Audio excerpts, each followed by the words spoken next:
But in order to think outside of the box, we have to be skeptical of those things that we've assumed, right? These are our presuppositions, right? We have to be skeptical of the very assumptions.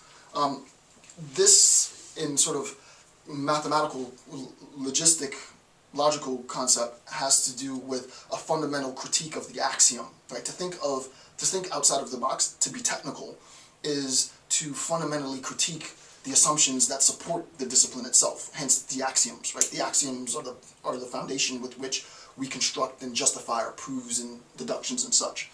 Similarly, what Nietzsche is saying is that the philosopher is specifically put in a position to be critical of these inherited concepts, right?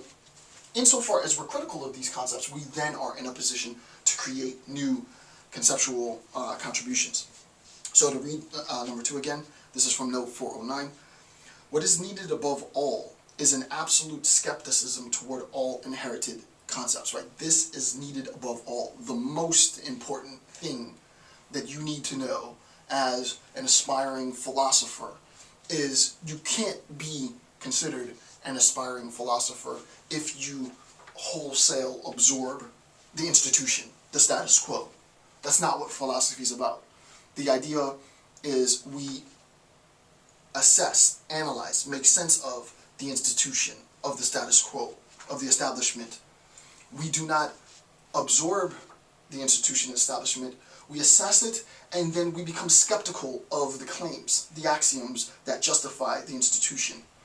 At that point, we are in a position to reconstruct, to defend, to justify, to critique, to destroy the institution, depending on how it affects us, right?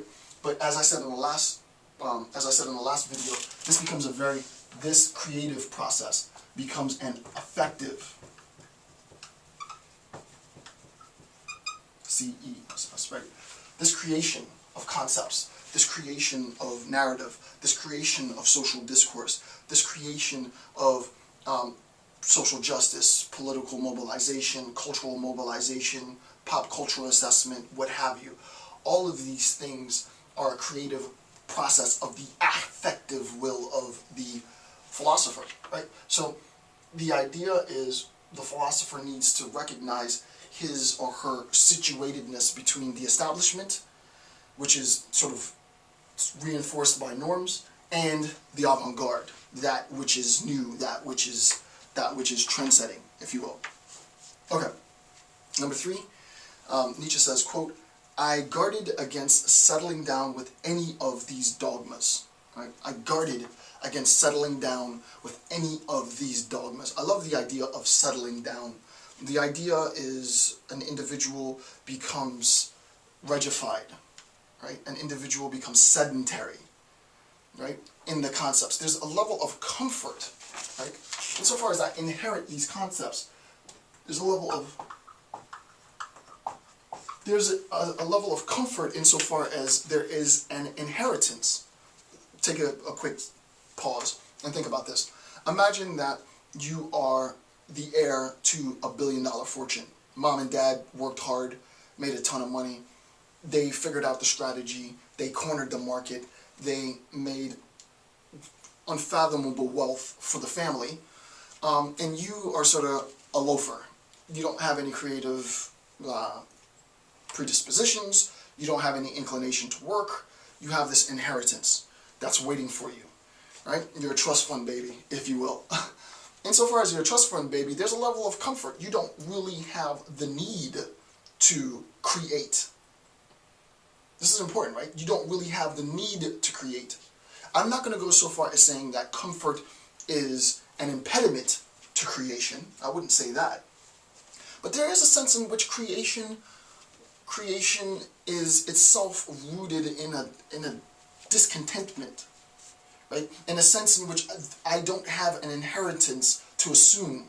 I don't have this thing there to protect me from the world at large. In case of financial inheritance, we're talking about the financial world and the financial uncertainty of the times. With respect to conceptual formation, the conceptual formation, it's simple to say, you know, okay, well, I am going to be a scholar of Kant, right? So you absorb all of Kant, and you discuss and you make sense of what Kant is saying.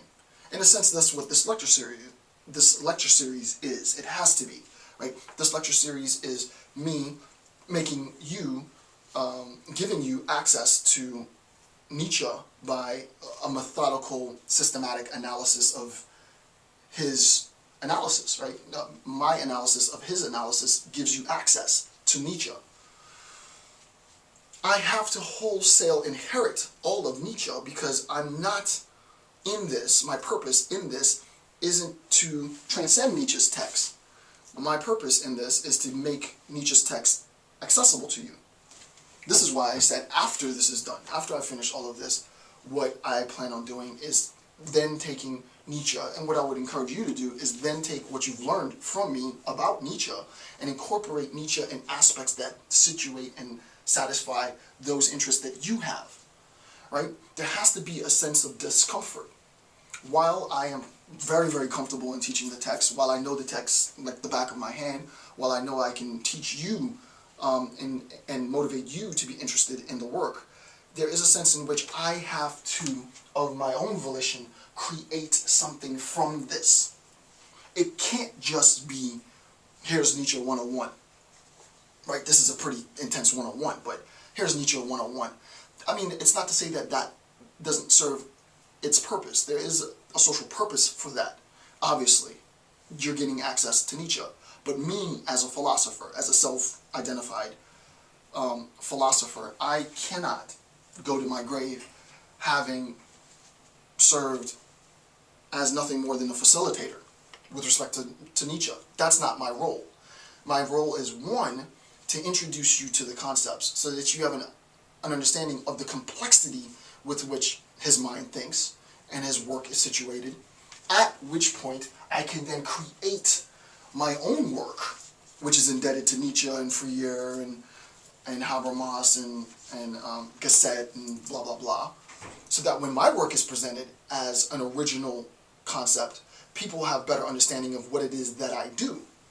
Right? If I put out my own philosophical work without having done this, the vast majority of people are just not going to understand. They're not going to understand. It's going to be written in a sense that people won't find accessible. The concepts, the ideas are going to be wholly outside of sort of mainstream discourse, right? So don't think that this is purely altruistic, right? It is. I do want to help. I do obviously want you to have an understanding. But also there is my own interest. Because when I do my own philosophical work will be written in such a manner that I want a population of people that are steeped in these theorists so that they have an understanding of precisely what it is that I'm doing. That it's not, oh, Dr. Campbell's just making this up, oh, he's just talking abstractly for the sake of talking, he's citing these philosophers and these theorists because, because he thinks it's fashionable. Rather, I want you to be able, you viewer, the world at large, to be able to have a profound understanding of the originality of my personal new concept formation, right? Not that it's, blowing the whistle for Dr. Campbell, for Jason, but that you can recognize, and this is important, right? That you can recognize, and this is simple, and this is what I've been doing since the beginning of my YouTube channel, that you can recognize, hey, if he did it, and if I actually understand what he's saying at the level that he's saying it, this is not dumbed down Cliff Notes version. This is Nietzsche at his most academically. You can't present this more complex, more detailed, more systematic than what I'm doing now. I mean, this is ridiculous. It's almost 50 hours now. This is pretty intense. If you can understand it, if you're still watching and you're still following along, and I write a year, 2 years, 3 years from now, my own philosophical work, and you make sense of that, and you understand the historical situatedness and the importance of the things that I'm interested in doing, and this is in part my response to synthetic fragments, which those of you who follow me know what that means, then you'll recognize, holy crap, if he can do it, I can do it. Why can't I do that? I can do it as well, right? It then just becomes a matter of determination and will, which is the whole point of this, not an intellectual ability. We will have the ability, that will be a given. It'll be, oh, I see how he formulated that concept, right? I see how the novelty of that idea was rooted in partly in Nietzsche, partly in Freire, partly in Gasset. Yeah, I see